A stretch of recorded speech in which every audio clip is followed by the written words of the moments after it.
There you see that Rush Truck Center Ford Mustang down on the bottom of Noah Gregson. Ryan Preece right behind him. As you guys talk, Preece's car has been really fast. It'll be interesting to see if he can get that spacing right on that inside lane like we've seen Todd Gilliland on the top and Chase Elliott in the middle. Right now they all look like they have about the same spacing. I think that's...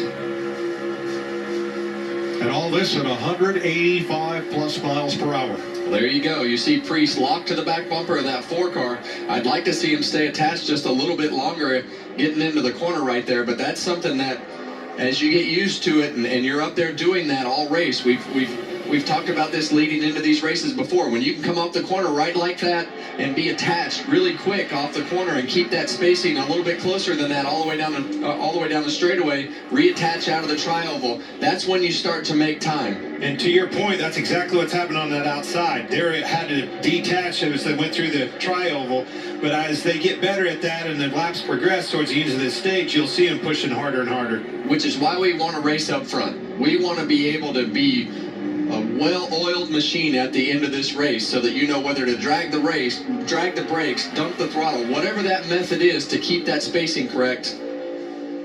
93 laps complete of 200 at Daytona. Austin Cindric, Micah McDowell, Noah Gregson up front.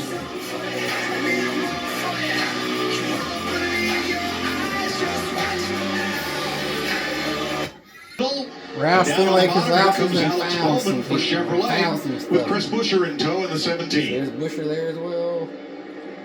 And Rouse just seen back there in the middle lane toward the back. It was running up there. He didn't have speed.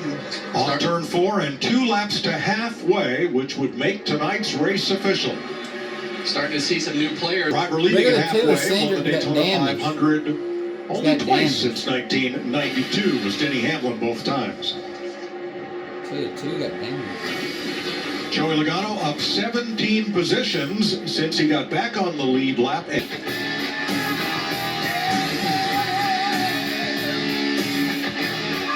Pairs can be made in the garage and cars can return to the race, after which they have 3 consecutive laps to get back up to what NASCAR considers minimum speed to be able to continue. Yeah, and you've got one chance to meet that minimum speed. If not, you're done.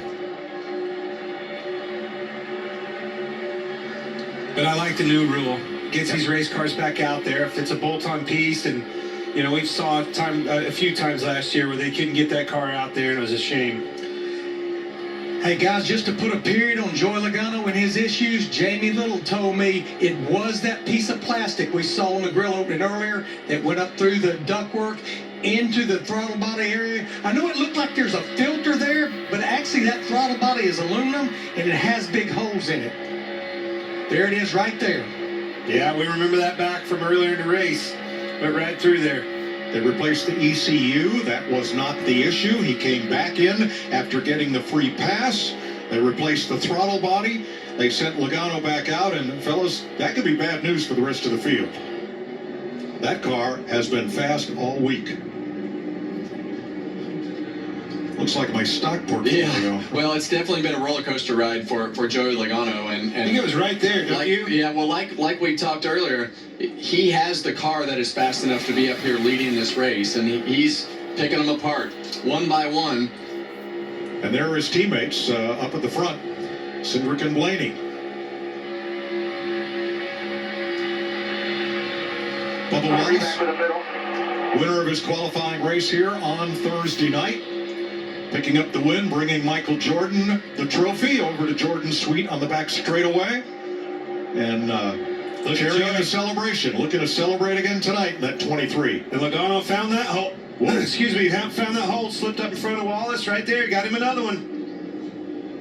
And he's behind another fast Ford and Chris Buescher, and when those guys are committed to each other, we've talked about it all night. You're able to make ground and do things that you might not have the confidence to do if it wasn't Joey Logano behind you and Chris Buescher in front of him. You might not have the confidence to just stay connected.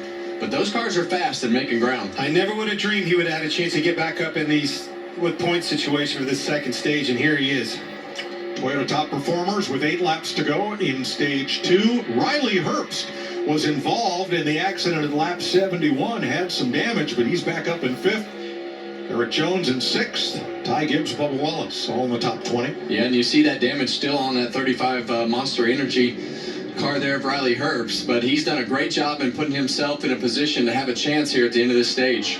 He's the new 3rd driver for 2311, joining Bubba Wallace and Todd Reddick, and running for Rookie of the Year honors against Shane Van Gisbergen. Has to be careful there as he approached Gilliland's bumper. He was on that left rear. You need to be matched up, centered up to those bumpers in front of you. 7 laps to go in this stage, so it's time to start getting yourself in position if you're going to have a chance to win. And you see Joey Logano is the 3rd car on that inside lane. Now that's hard to believe for a fellow who just got back on the lead lap